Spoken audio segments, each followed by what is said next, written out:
लपेट कर सैनिक शव अपने घर आता है या तिरंगे की जान के लिए कुर्बान होता है। आज हरियाणा में तमाम मिनिस्टर्स ने ध्वजारोहण कैंसिल किया। किस चीज का डर है? क्या उन्हें अपने शासन प्रशासन, अपनी सत्ता और अपनी ताकत या अपनी सुरक्षा का अभाव महसूस हो रहा है? और अगर है तो ये किस प्रकार की व्यवस्था है? तो टकराव चरम पर है और जो ग्लोरीफाई करके कैरेक्टर और जो चीजें प्रदर्शित की जा रही है उसमें अत्यंत विरोधाभास है। तो इन दुर्गम, इन दुरूह परिस्थितियों में एक देशवासी के तौर पर, एक नागरिक के तौर पर, महिला के तौर पर, आधी आबादी के प्रतिनिधि के तौर पर, एक एक्टिविस्ट के तौर पर, एक पॉलिटिकल वर्कर के तौर पर, हर प्रकार से मैं आपसे ये अनुरोध करना चाहूंगी कि संविधान और लोकतंत्र के मूल्यों की रक्षा जिस रफ्तार से आदरणीय मोदी जी के नेतृत्व में भारत गुलामी की ओर बढ़ रहा है, अगर हमारी फूड सिक्योरिटी खत्म होती है, अगर अन्नदाताओं के इस आंदोलन को हमारा मुखर समर्थन प्राप्त नहीं होता है, तो ये हम सब की हार है। मैं पूर्ण रूपेण इसका समर्थन करती हूं और आप सबसे भी अनुरोध करती हूं कि संविधान के मूल्य और हितों की रक्षा के लिए कृतज्ञता व्यक्त करें और दृढ़ संकल्पित रहें। बहुत धन्यवाद।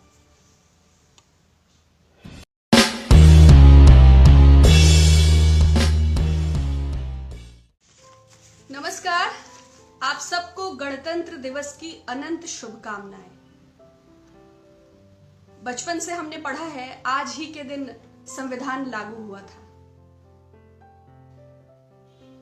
आज राष्ट्रीय पर्व है, उन तमाम लोगों के प्रति कृतज्ञता व्यक्त करने का दिवस है जो भारत निर्माण की इस प्रक्रिया में आजादी से लेकर आज तक, वो किसान जिन्होंने देश को आत्मनिर्भर किया, वो जवान जिन्होंने शहादत की, वो तमाम स्वतंत्रता सेनानी, वो तमाम छोटे बड़े सहयोग, ज्ञात अज्ञात, प्रत्यक्ष अप्रत्यक्ष, उपस्थित अनुपस्थित, जिनके सहयोग से इस देश का निर्माण हुआ, जिन्होंने इस व्यवस्था, इन संवैधानिक मूल्यों और इस लोकतंत्र को आज तक बनाए रखा और बचाए रखा।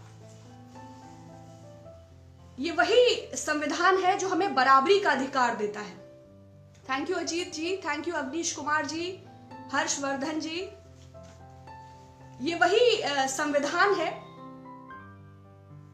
जिसने हमें बराबरी का अधिकार दिया, अल्पसंख्यक, दलित, हर वर्ग को, महिला, उसके अधिकार दिए, जिसने हमें मजबूती दी, जिसने हमें साहस दिया, जो लोकतंत्र की आस्था है, जो देश की आत्मा है। आप सबको नमस्कार। अलग अलग नाम पढ़ना थोड़ा, Ajit Singh ji, Anita Samuel ji, a very happy republic day to you all. Anees Khan sahab. लेकिन आज गणतंत्र गणतंत्र में तब्दील हो रहा है। ऐतिहासिक है यह गणतंत्र दिवस, क्योंकि एक ओर राजपथ की परेड और दूसरी ओर किसानों की जनपथ पर ट्रैक्टर परेड। हालांकि 1952 में भी ट्रैक्टर से परेड हुआ था, लेकिन आज की परेड ऐतिहासिक है।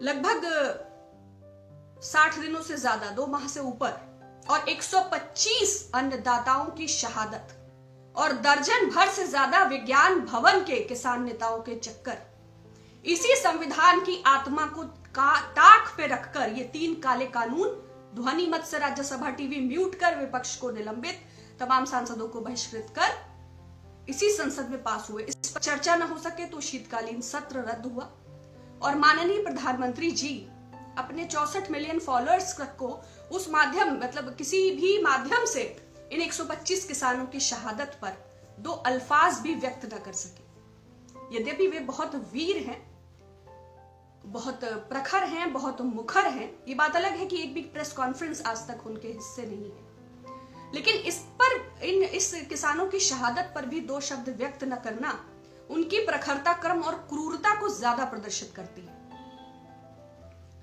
यदि बात तिरंगे की करें तो 22 जुलाई 1947 को जब संविधान सभा ने तिरंगा आत्मसात किया, तो 27 जुलाई को वीर सावरकर साहब का बयान आता है कि भारत का राष्ट्रीय ध्वज तिरंगा कभी नहीं हो सकता।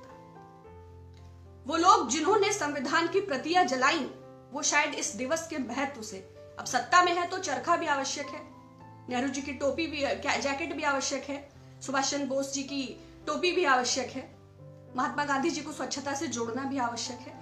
तो क्या सत्ता में वह मूल्य भी हैं? तो हम सब ये जो कृतज्ञता व्यक्त करने का आज ये दिवस है, और जो देश की स्थिति है, एक और चाइना 4.5 किलोमीटर अंदर तक अरुणाचल में गांव बना लेता है, एक राष्ट्रद्रोही पत्रकार 40 जवानों की शहादत को किस तरह सेलिब्रेट करता है, वो हम व्हाट्सएप चैट के माध्यम से देखते हैं। वो देश जो भीमा कोरेगांव और एक 83 वर्षीय कोई पैम्फलेट मिला, शायद हेनी बाबू, 83 वर्षीय व्यक्ति को स्ट्रॉ देने से मना करता है, जो दमन करती है सरकार, जो विपक्ष को खड़ा नहीं होने देती, जो एक्टिविस्ट पर प्रहार करती है, जो तानाशाही, जो निजामुल हुकूमत इस वक्त देश में है। तो इस वक्त संविधान और लोकतंत्र की रक्षा के लिए 125 करोड़ भारतीयों का यह दायित्व है। वो सभी चुने हुए जनप्रतिनिधि जो आज संसद और सदन में बैठकर किसान अन्नदाताओं के हित में 2 शब्द बोल नहीं सकते, वो व्यवस्था, भाई तिरंगा लपेटकर सैनिक शव अपने घर आता है या तिरंगे की जान के लिए कुर्बान होता है। आज हरियाणा में तमाम मिनिस्टर्स ने ध्वजारोहण कैंसिल किया। किस चीज का डर है? क्या उन्हें अपने शासन प्रशासन, अपनी सत्ता और अपनी ताकत या अपनी सुरक्षा का अभाव महसूस हो रहा है? और अगर है तो ये किस प्रकार की व्यवस्था है?